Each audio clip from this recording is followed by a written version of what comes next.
s'intitule « Le comportement alimentaire ». La relation à la mère, pour l'enfant, se situe à deux niveaux essentiels. J'ai envie de parler du lien alimentaire, c'est-à-dire la nécessité pour l'enfant d'être nourri. Et deuxièmement, la nécessité d'être en relation. Les deux s'étayent réciproquement l'un sur l'autre. On ne sait pas bien lequel est le premier, lequel est le second, mais de toute façon, ils deviennent très vite inséparables. C'est-à-dire que la pulsion qui sous-tend le comportement alimentaire et la pulsion qui sous-tend le besoin d'être en relation, les deux sont très très vite confondus dans le comportement alimentaire.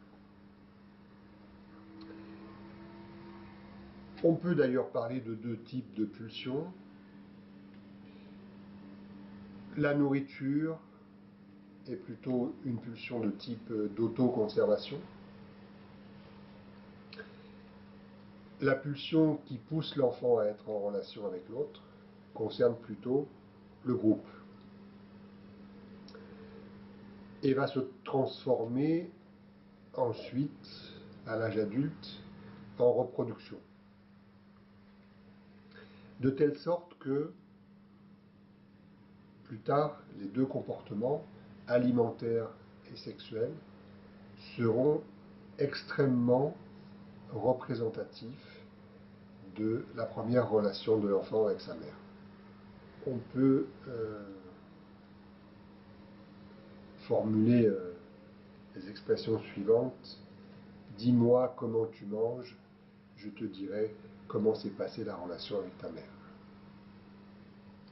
Et également, dis-moi comment tu te comportes au niveau sexuel, je te dirai également comment s'est passé le premier lien à ta mère. Et d'ailleurs, ce sont deux domaines qui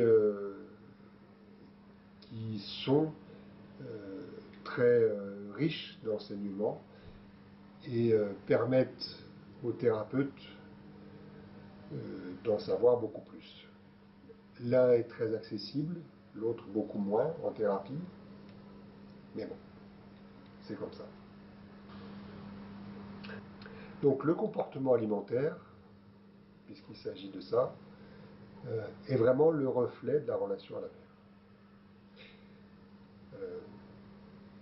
On l'associe souvent, par exemple, boulimie et hyper-empathie. La nutrition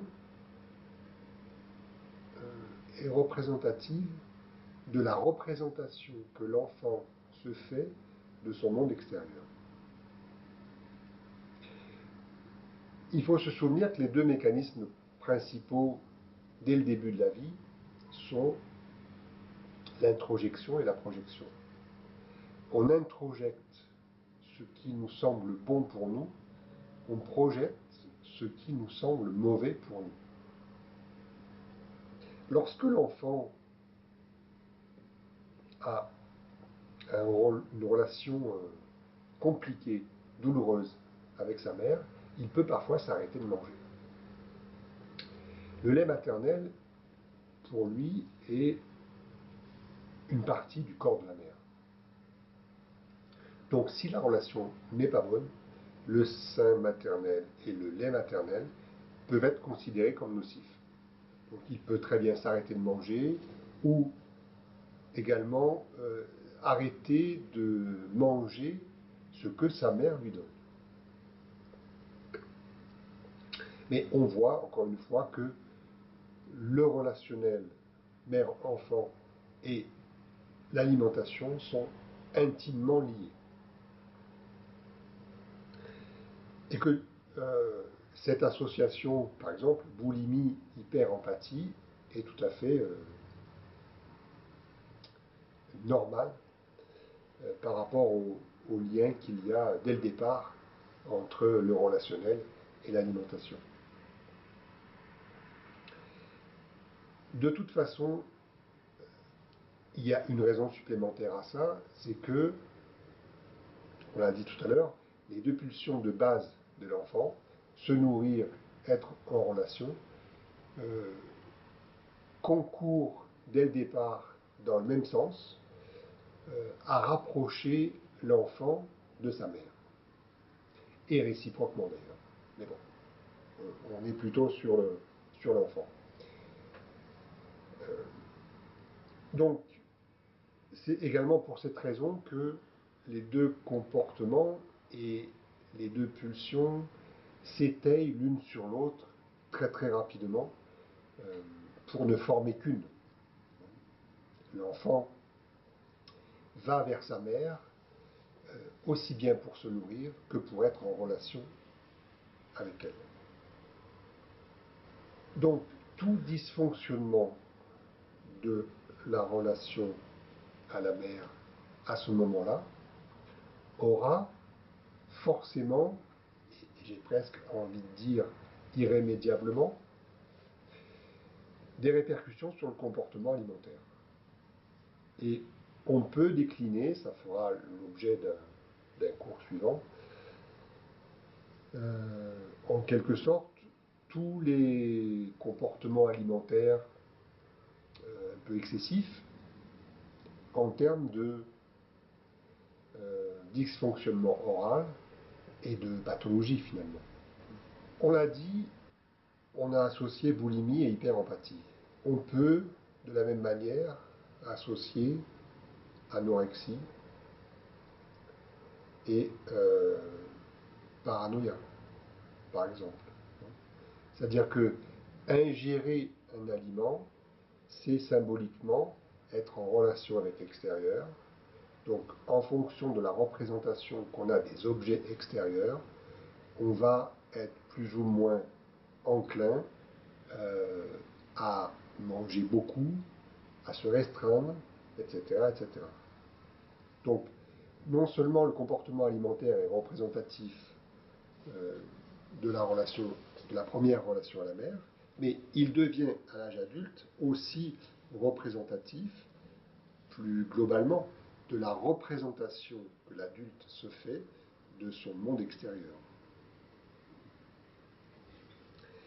Quelqu'un à structure paranoïaque sera quelqu'un qui aura tendance à se méfier de tout, y compris des aliments qu'il a devant lui et qu'il est susceptible d'ingérer. A contrario, quelqu'un de masochiste, par exemple, sera capable d'absorber à peu près tout type d'aliments sans se poser de questions. Donc, il y a un parallèle à faire entre le comportement alimentaire et la structure psychique, tout simplement. Et on pourrait finalement décliner sans doute l'ensemble des pathologies en termes de comportement alimentaire et de comportement sexuel. On pourrait cartographier tout ça avec ces deux types de comportements.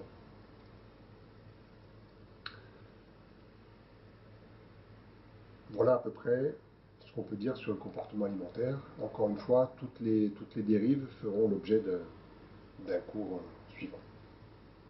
Merci, au revoir.